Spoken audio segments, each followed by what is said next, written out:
Welcome to the deep dive. Today, we're taking a closer look at something really fundamental, how we talk to kids. It seems so natural, doesn't it? You want to help them learn or, behave a bit better, and your first thought is often, well, give an instruction.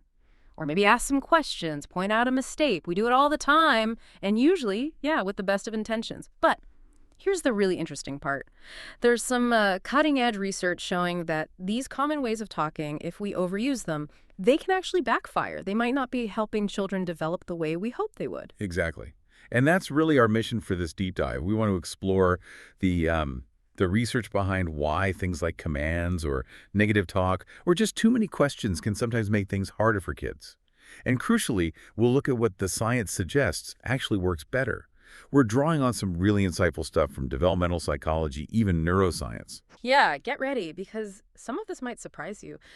We're talking about how kids' brains actually react to our words and how, small shifts in how we communicate can make a huge difference for their development and for our relationship with them. Let's unpack it. Okay, let's kick things off with something probably everyone listening has experienced. You're in a rush, maybe the living room's a mess, and you just say, put those toys away right now. Or you see them reaching for something fragile, don't touch that. It feels direct, right? Like the fastest way to get something done. But and here's the twist, those direct commands. Research suggests they often create, well, resistance, not cooperation. The immediate effect on kids can be pretty noticeable. They might dig their heels in, get defensive, maybe even oppositional, especially if they feel like they've got zero choice, zero autonomy. hmm And the why behind that resistance is fascinating from a brain perspective. Studies show that direct commands can actually trigger a child's stress response. It's like activating a mini fight or flight reaction. So it's not necessarily just them being stubborn. It's almost a biological reaction kicking in. And this means, if they do comply, it might be coming from a place of fear or feeling powerless, which crucially dampens their intrinsic motivation. That's that internal spark, that desire to do something because they want to, or because it's interesting, not just because they were told to. And think bigger picture. If it's always commands, commands, commands, the whole relationship can start feeling like it's just about control. Child development experts point out this really limits the space for genuine emotional connection, for building that deep trust. That makes so much sense. And it's not just a theory floating around, is it? There's actual practical research here, too. Things like parent-child interaction therapy, PCIT, they actively focus on reducing direct commands. And instead, they really ramp up the positive reinforcement, building cooperation through connection, not just through control.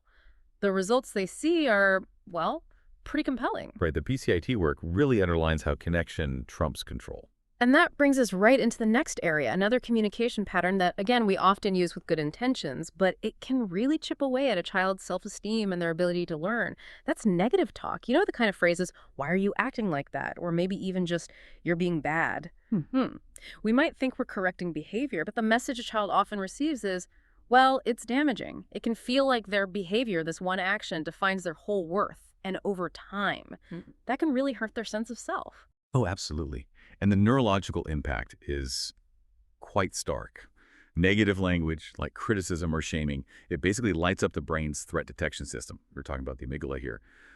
When that part of the brain is on high alert, it literally makes it harder for a child to listen properly, to think clearly, or to actually learn from whatever mistake or situation just happened. Their brain is sort of busy managing the perceived threat rather than processing information or feedback. And emotionally, well, shaming or really critical comments, they tend to increase feelings of anxiety, defensiveness. Sometimes kids just withdraw. This is especially true for more sensitive children. And there's this powerful idea, too, about self-fulfilling prophecies. If a child hears repeatedly, you're so clumsy, or you never listen, they might, unconsciously start to live down to that label. That's a really sobering thought, isn't it? It challenges that whole idea of tough love sometimes. If the brain is shutting down to learn, then maybe tough isn't the most effective approach.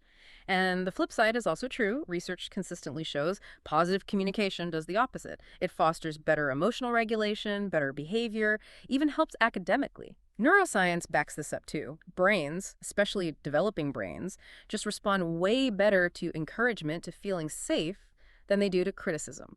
They actually open up, become more receptive to learning when they feel secure. Precisely. Safety is key for learning. Okay, so we've talked commands, we've talked negative language. Let's move to the third style that can be tricky. Asking too many questions, especially in rapid succession. Picture this. You walk in, something's gone wrong, maybe there's spilled juice everywhere, and out comes, why did you do that? What were you thinking? Didn't I tell you not to put it there? For us, it feels like problem solving, trying to understand, but for a child, it can feel like an interrogation. It can be overwhelming, almost paralyzing their ability to think or respond effectively. Yeah, and there's a really important developmental reason for this. Kids, particularly younger ones, say under 10 or so, their executive functions, that's the brain's CEO, managing planning, impulse control, self-monitoring, they're still very much under construction. So when you ask, why did you do that? They often genuinely don't know the adult level reason you might be looking for. They acted impulsively or were focused on something else entirely. Asking why repeatedly can put them on the spot when they literally don't have the answer, which just leads to frustration all around. And beyond not knowing why, those kinds of questions, especially fired off quickly, often come across as judgmental, like you're blaming them, not trying to help. Plus, think about this. Constant questioning interrupts things. It interrupts their play. It interrupts their own attempts at figuring things out. And play and independent problem solving. Those are absolutely crucial ways children naturally build skills. You're kind of pulling them out of their own learning process. That's such a good point. If they're deep in thought or play, trying to figure something out, peppering them with questions just derails that concentration. And again, models like PCIT, they steer away from lots of questions. Instead, they encourage things like descriptive praise or reflective listening, things that help a child feel heard and understood, which then motivates them. And you mentioned play research, like work by Hirsch-Basic and others, really hammers home how vital play is. It builds attention, creativity, emotional regulation, basically everything. But those rapid-fire questions we tend to ask, they can actually short-circuit that natural, powerful learning engine. Absolutely. It disrupts the flow state where so much organic learning happens. So, okay, we've highlighted some common pitfalls. Too many commands, negative talk, rapid-fire questions, what's the alternative, what does work better? The core idea emerging from all this research is really powerful. Focus on connection over correction. Shifting our primary focus from fixing the behavior in the moment to strengthening the relationship and building the child's internal skills. That's the heart of it, yeah. And there are specific practical strategies we can use. The guides based on this research often highlight a few key ones. First, labeled praise. So instead of just a vague, good job, be specific, like, wow, you shared your truck so nicely with your friend, it tells them exactly what behavior you appreciated. Makes it concrete. Second, descriptive comments. Just narrate what you see them doing without judgment or instruction. You're concentrating really hard on that puzzle, or you stack those blocks way up high. It shows you're present and interested. It validates their activity without directing it. Third, reflective statements.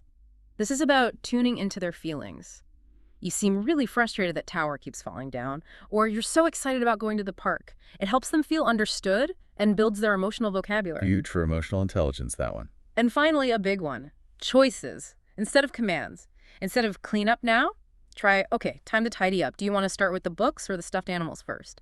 It gives them a sense of agency, of autonomy. And these strategies, they aren't just about making interactions smoother in the moment, though they often do. They actively support healthy brain development. They foster that sense of safety we talked about, which is crucial. They encourage autonomy, helping kids develop that internal locus of control. They build emotional intelligence, as you said. And fundamentally, they strengthen the parent-child bond. It shifts the dynamic from adversaries sometimes to collaborators. It builds trust and respect, flowing both ways. That point about autonomy is so key, isn't it? Giving a choice about cleaning up blocks versus cars might seem small. But how does that really translate into building self-direction long-term? Well, it's practice, isn't it? It teaches them moment by moment that they can make decisions and that their choices have outcomes.